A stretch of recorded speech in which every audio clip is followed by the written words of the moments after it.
মা দেখো, বাহিরে কত বাতাস বইছে। হ্যাঁ বাবা, বাহিরে অনেক বাতাস হচ্ছে। তুমি জানালার পাশে বসো না, জানালা দিয়ে কোনো কিছু উড়ে আসতে পারে। আর আসলে তোমার গায়ে লাগলে অনেক ব্যথা পাবে। তুমি আমার কাছে এসে বসো। মা, বাহিরে এত বাতাস কেন হচ্ছে? মনে হচ্ছে বাহিরে কাল বৈশাখী ঝড় হবে, তাই এখনই বাতাস শুরু হয়েছে। মা, আমার যে অনেক ভয় করছে। না বাবা, ভয় করে না। আমাদের ঘরটা অনেক শক্ত। ঘরের ভিতরে আমরা যদি থাকি তাহলে আমাদের আর কিছুই হবে না। মা, বাবা কোথায় গেছে? তোমাদের বাবা বাজারে গিয়েছে তোমাদের জন্য আনাজ আনতে। মনে হচ্ছে এই জ্বর শুরু হওয়াতে সে কোথাও আটকা পড়েছে। তাই তোমাদের জন্য আমি পায়েস রান্না করেছি। মা, আমার যে অনেক খিদা লেগেছে। হে হে হে মা, তাহলে তো আমাদের আজ খাবারটা খুবই মজা হবে। মিনু বাচ্চাদের ক্ষীর খাইতে দেয়, আর সে জানালার পাশে গিয়ে বলছে, ওগো শুনছো? তোমার কথায় যে আমার খুব চিন্তা হচ্ছে। বাচ্চাদের তো বলে দিয়েছি তুমি বাজারে তরকারি আনতে গেলে। আমি বাচ্চাদের পায়েস খাইতে দিয়েছি, তুমি কখন আসবে? মা, তুমি তো পায়েস খুব ভালো রান্না করেছো, খুব মজা হয়েছে, কিন্তু তুমি খাবে না পায়েস? হ্যাঁ বাবা, খাবো। তোমার বাবা আসলে আমরা দুজন একসাথে খেয়ে নেব। মা, আমরা তো ক্ষীর খেয়ে ফেলেছি, আমাদের তো তুমি কোনো গল্প শোনাওনি। হ্যাঁ বাবা, অবশ্যই তোমাদের গল্প শোনাবো, কিন্তু এখন না। রাত হলে তারপরেই তোমাদের গল্প শোনাবো। মা, বাহিরে অনেক বাতাস হচ্ছে, আমরা তো এখন আর ঘর থেকে বের হতে পারবো না। তুমি এখনই শোনাও না। ঠিক আছে বাবা, আমি তোমাদের আমাদের এই ঘরের মধ্যে একটা খেলা খেলবো, আর সেই খেলার তোমাদের কিছু নিয়ম কানুন শিখাবো এখন। তারপর মিনু পাখি বাচ্চাদের খেলার নিয়ম শিখাচ্ছে। আর এদিকে বাহিরে খুবই জোরে বাতাস এলো, এসে মিনু পাখির ঘরের উপরে একটি গাছের ডাল ভেঙে পড়ে। ডাল পড়ে মিনু পাখির ঘর পুরা চালেই ভেঙে যায়। মা, আমাদের বাঁচাও। বাবা, তোরা ভয় পাসনি, আমি তো আছি, তোদের কিচ্ছু হবে না। এসব কি হয়ে গেল? আমাদের ঘরটা তো খুবই মজবুত ছিল, তাও একটা ডাল পড়ে ঘরের চালটাই ভেঙে গেল। বাচ্চারা, আমাদের এই ঘর থেকে বের হয়ে যেতে হবে এখনই। তারপর মিনু পাখি আর বাচ্চারা ঘর থেকে বের হয়ে আসে। এদিকে বাতাসের গতি আরো বাড়তে থাকে। এখন আমি বাচ্চাদের নিয়ে কোথায় যাব? সে যে এখনো ফিরলো না, তারই কি কোনো বিপদ হলো কিনা সেটাও তো জানতে পারছি না। এমন সময় বাতাসে মিনু পাখির ঘরের উপরে আরেকটি গাছের ডাল ভেঙে পড়ে, আর তখন মিনু পাখির ঘরটা একদম ভেঙে চুরমার হয়ে যায়। এই জায়গাটা আমাদের জন্য মোটেও নিরাপদ নয়। এখান থেকে আমাদের নিরাপদ কোনো জায়গায় চলে যেতে হবে। চলো বাচ্চারা, এখানে আমাদের জন্য একদমই নিরাপদ নয়। তারপর মিনু পাখি বাচ্চাদের নিয়ে উঠতে শুরু করলো।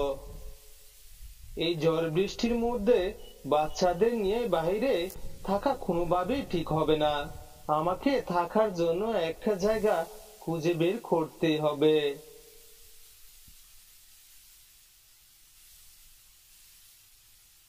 তারপর মিনু পাখি সে একটা ভাঙা ঘর দেখতে পায়। বাচ্চারা শোনো, আমরা আজ থেকে এই ঘরেই থাকবো। তারপর মিনু পাখি বাচ্চাদের নিয়ে সে ঘরে ঢুকে। দেখেছো বাচ্চারা, এত ঝড় বৃষ্টির মধ্যেও আমরা একটা ঘর খুঁজে বের করে ফেলেছি। চেষ্টা করলে উপায় হয়। ঠিক কথা বলেছ মা, চেষ্টা করলে কখনোই বৃথা যায় না। মা দেখো, এই ঘরটা মনে হচ্ছে অনেক পুরনো, কেমন জানি গন্ধ আসছে। আর তো দেখছি ঘরের দরজাও নেই। না বাবা, এমন কথা বলতে নেই। এই ঘরটার মধ্যে মনে হয় অনেক দিন ধরেই কেউ থাকে না, তাই এই ঘরের এই হাল অবস্থা। মা, বাবা কখন আসবে? বাইরে যে প্রচুর ঝড় হচ্ছে, এই ঝড়ের মধ্যে কিভাবে আসবে বাবা? আর বাবার কোনো সমস্যা হয়নি তো? না বাবা, তোমাদের বাবার কোনো সমস্যা হয়নি। কিছুক্ষণের মধ্যেই তোমাদের বাবা চলে আসবে। অনেক সময়ে অনেকটি তরকারি একসাথে করেছি, এখানে যে আর থাকা যাবে না। বাতাসের গতি যে বেড়েই চলেছে, মনে হচ্ছে আমাকে নিয়ে বাসায় তারা খুব দুশ্চিন্তা করছে। তারপর টুনা এখান থেকে এই সবজিগুলা নিয়ে তার বাসার উদ্দেশ্যে রওনা হলো। টুনা সবজি নিয়ে বাড়িতে এলো, এসে দেখলো তার ঘর ভেঙে আছে। এ তো দেখছি আমার সর্বনাশ হয়ে গেল, ঢাল পড়ে যে আমার ঘরটাই ভেঙে গেল।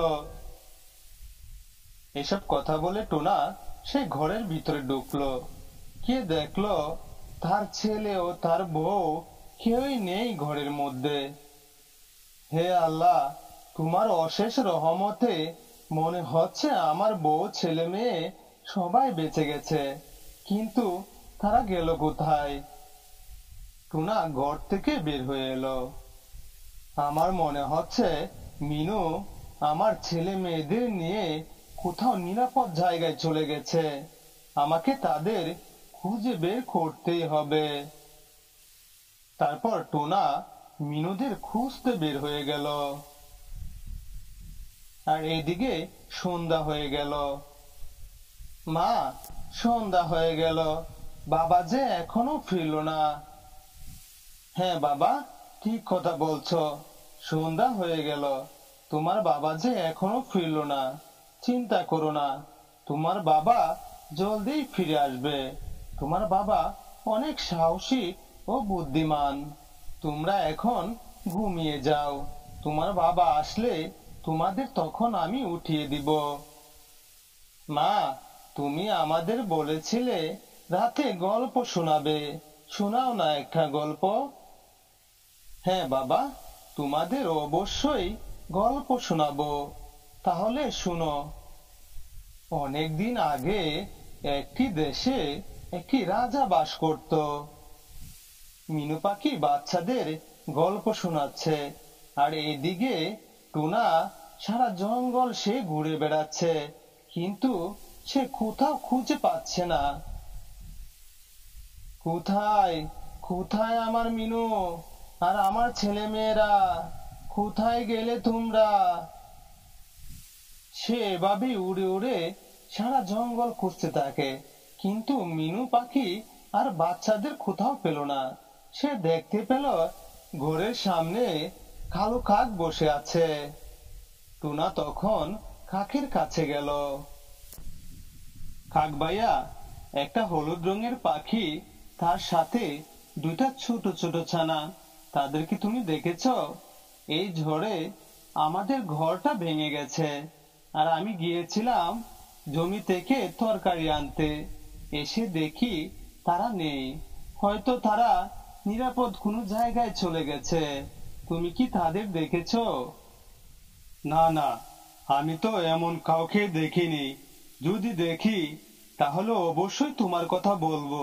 তুমি খুঁজে বেড়াচ্ছ, তুমি একটু পরে আবার এসো আমার কাছে। তোমাকে অনেক ধন্যবাদ। আমার যা করার খুব তাড়াতাড়ি করতে হবে, মনে হচ্ছে ঝড় আরো বাড়বে। হ্যাঁ, ঠিক কথা বলেছ, মনে হচ্ছে ঝড় আরো বেড়ে যাবে। আর আশা করি তুমি তোমার পরিবারকেও খুব দ্রুতই খুঁজে পাবে।